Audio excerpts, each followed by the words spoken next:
Hey, I'm Ryan Reynolds. At Mint Mobile, we like to do the opposite of what Big Wireless does. They charge you a lot, we charge you a little. So naturally, when they announced they'd be raising their prices due to inflation, we decided to deflate our prices due to not hating you.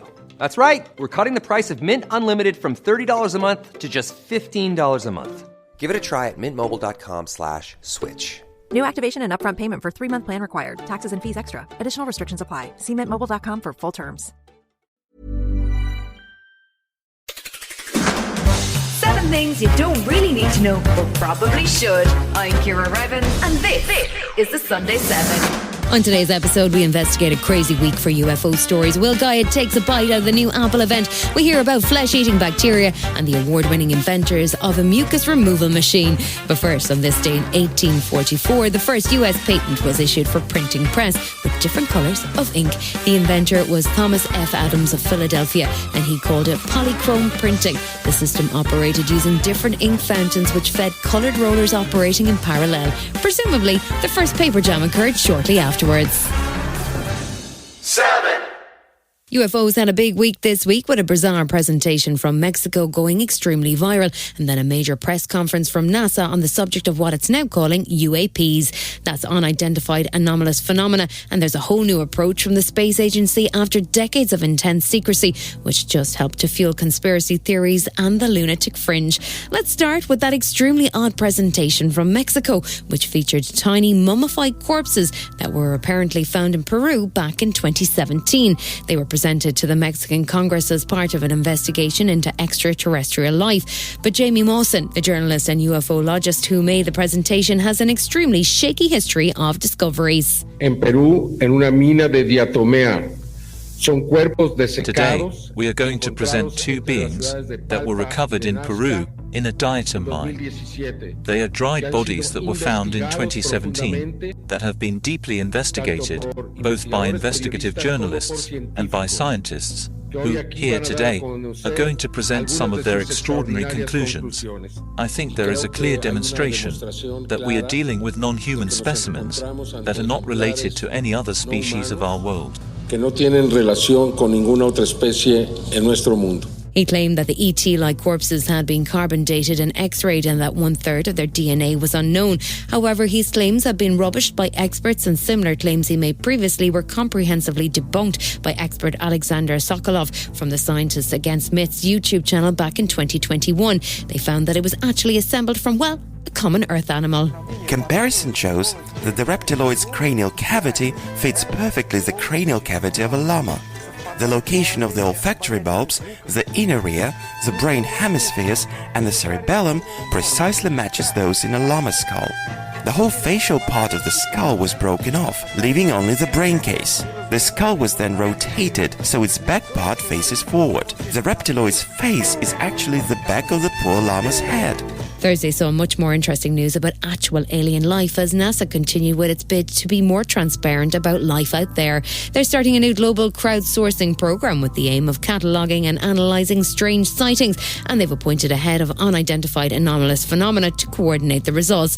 The headline news from the press conference was that they've neither been able to prove or disprove alien life as yet, but Administrator Bill Nelson says the search is ongoing. We are looking for signs of life, past and present. And it's in our DNA to explore and to ask why things are the way they are. In June of last year, NASA commissioned an independent study team to examine unidentified anomalous phenomena. We did so with a few goals in mind. First, to examine how NASA can use our expertise and instruments to study UAP from a scientific perspective. Second, shift the conversation about UAP from sensationalism to science.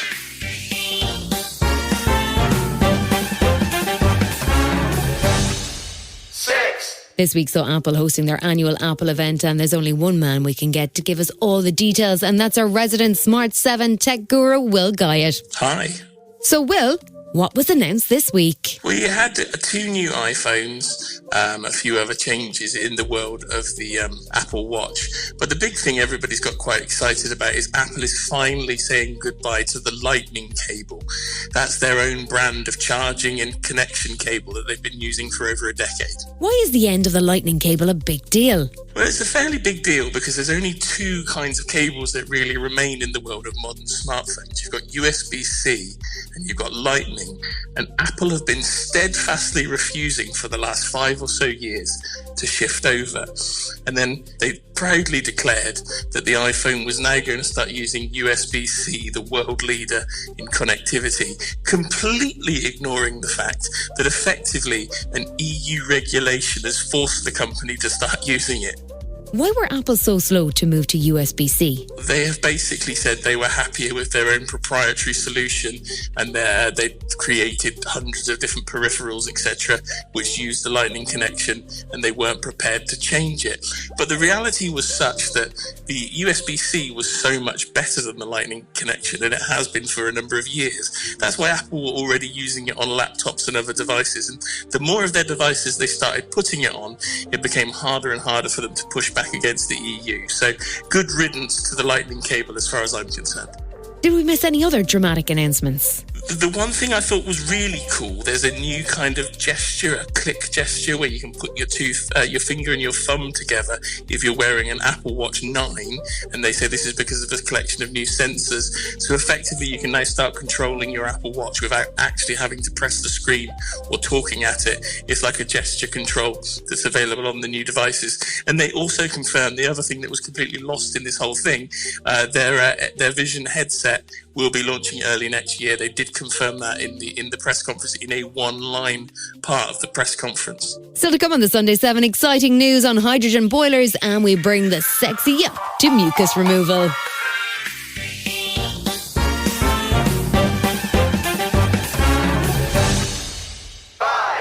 Apart from worrying about your energy bills, you may not have given too much thought to the future of your hot water and home heating. But there are big changes coming down the track, as the old-fashioned gas boiler, which tends to be both thermally inefficient and consumes carbon-based natural resources, is definitely on the way out. The heat pump is a rapidly growing alternative, but the units which recycle energy and move it around your home can be quite expensive. This week saw a row over another option, which is the idea of a hydrogen gas boiler. Sky News was busy investigating claims from companies who've been talking up the potential of hydrogen boilers as a clean alternative. But the reality is 100% hydrogen boilers replacing regular gas is some time away. James Elston of Boiler Central says his company website has removed the misleading claims, but he still stands by the potential for the new boilers. What we've looked at is just tidying up some of the generalisation that we're saying a new boiler is more efficient than an old. It can save you money, and it can save you on your carbon footprint. Those are all true statements. Linking it directly to hydrogen is only where we've changed the content. So how far away are we from hydrogen boilers? Chris Stark, who's chief executive of the Climate Change Committee, says the tech is far from a sure thing. No one should be installing a gas boiler now thinking that hydrogen is a sure thing and that this is a way of future-proofing from that. And Peter Chalkley, Director of Energy, Climate and Intelligence, says he's not convinced that hydrogen will be widely used, and it's most likely that heat pumps will become the dominant device in our homes. I mean, if you look at what the experts are saying, generally they're saying it could be used, but probably only in sort of niche areas, potentially in areas around industrial clusters where hydrogen is going to be used. You might see homes there connected to a hydrogen grid. But generally, the experts say that it's going to be heat pumps that will be the future of how we heat our homes.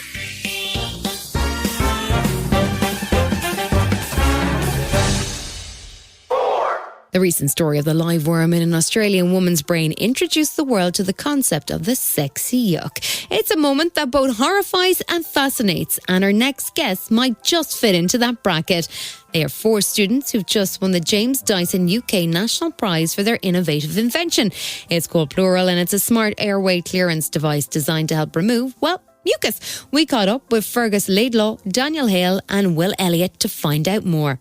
So how big an issue is mucus? It's really a huge problem, mucus is, and especially a problem for people with chronic respiratory conditions. So obviously everyone's experienced mucus in some capacity, but for some people really this is a problem that they have to live with every single day, and it causes breathlessness and really exhaustion actually, as well as on some occasions leading to infection and hospitalization. And that's for 3.9 million people across the UK alone. So it's a big problem. Tell me more about your device. What is it and how does it work? Yeah, so Pleural is a smart airway clearance device which allows people to perform chest physiotherapy at home and in an informed way. So chest physiotherapy is a manual technique for helping to clear mucus, which would normally be performed by a physiotherapist. So it involves manipulating the chest externally in different ways and helping the patient to cough up the mucus. And what Pleural does is try to replicate all those features, but allows the patient to do it autonomously, so on their own. How did this award-winning team come together? Yeah, so we all met on the Innovation Design Engineering course, which is a split course between RCA and Imperial. And I guess we just were really motivated by trying to help people. And I think very quickly we realized that we had similar goals, similar interests. Although we have like totally different backgrounds. Some of us are engineers, some of us are designers.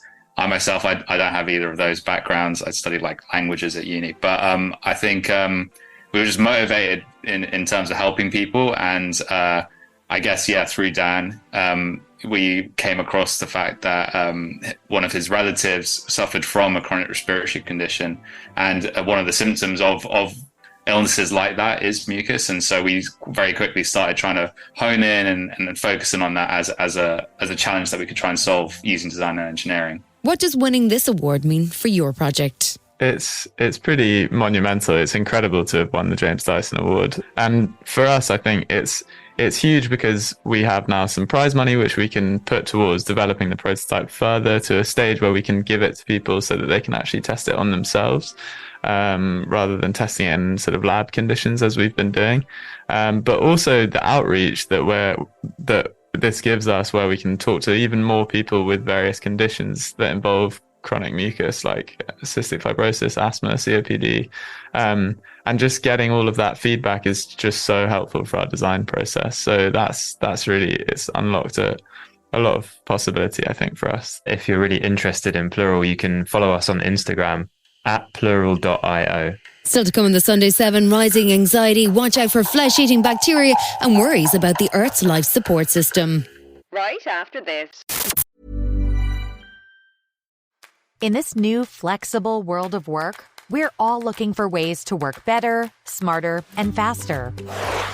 With SAP Concur Solutions, you can automate your travel, expenses, and invoices into one connected workflow for an easy way to manage company costs. See every penny of spending even before it's spent, and keep the process moving with handy apps so your team can work from anywhere. Move your business forward with SAP Concur Solutions. Visit concur.com to learn more. Welcome back.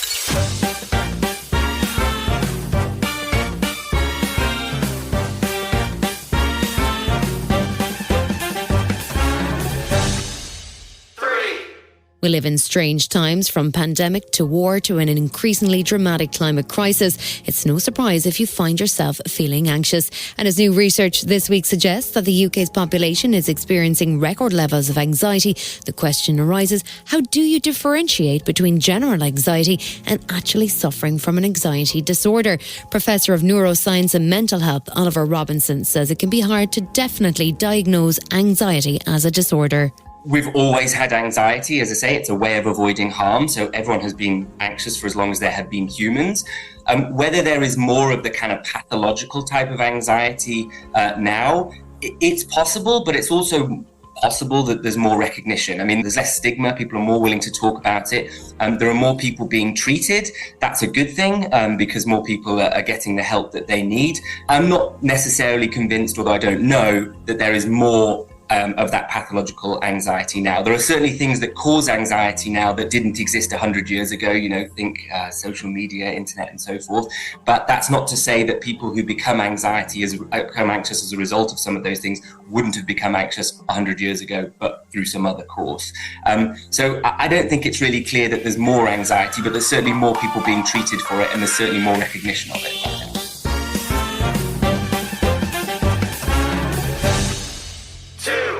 As extreme events from earthquakes in Morocco, wildfires in Greece and now catastrophic flooding in Libya seem to occur more often, there's a concern that humanity may really be in trouble this time. And now research which carried out a scientific health check on the status of planet Earth has found some alarming results. The study was published in the Science Advances journal and says that humanity has broken 6 of 9 so-called planetary boundaries because of pollution and man-made disruption of fundamental planetary systems. Co-author of the study, Johan Rockstrom, is a director of the Potsdam Institute of Climate Impact Research, and he says the findings are genuinely alarming. This is a health check. It is really assessing how are we doing with regards to the sustainability of the planet, the livability on Earth. 6 of the 9 boundaries are outside of the safe space. The 4 boundaries that we assessed in 2015 are deeper into the red, so we're continuing to move in the wrong direction. And this is a big concern. In policy terms, it's not enough to just phase out fossil fuels to deliver on the Paris Agreement. You also need to deliver on biodiversity, fresh water, and land, because they're holders of so much of the ability to buffer the greenhouse gas emissions and heat impacts. It's a double failure because, not only are we not acting on the scientific evidence we have, on many of these boundaries we have global frameworks. We have a Paris Agreement. We have a biodiversity agreement. We've had summits on fresh water. We recognize the risks we take with chemical overloading and air pollutants. So it's not as if we're sitting in the dark and then suddenly pops up this planetary boundary analysis. So it is a real concern.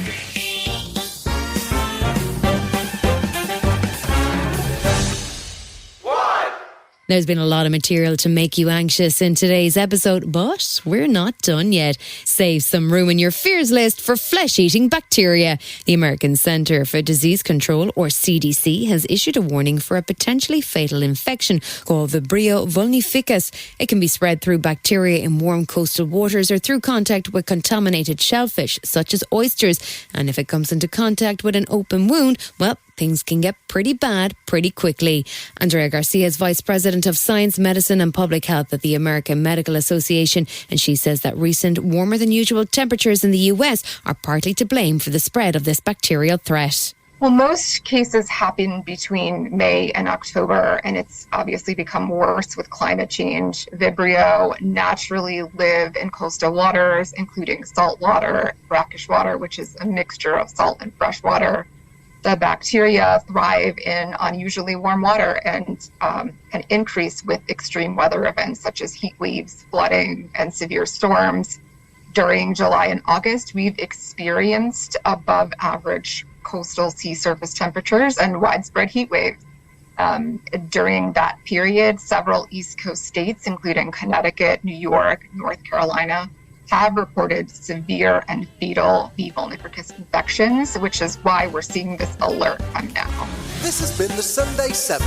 Wherever you're listening, do us a favour and hit the follow button. We'll be back tomorrow at 7 a.m. with the regular Smart 7. Have a great rest of your weekend. Written, produced and published by Daft Doris. Everyone knows that putting money aside in savings is really important. But then what? Should you keep your savings locked in a CD for a higher rate or keep them liquid in a money market? Can your checking account help you save too? Or is it about creating the right combination? We believe real banking is a conversation. Let's talk about the savings options that are right for you. Learn more at sandyspringbank.com. Member FDIC.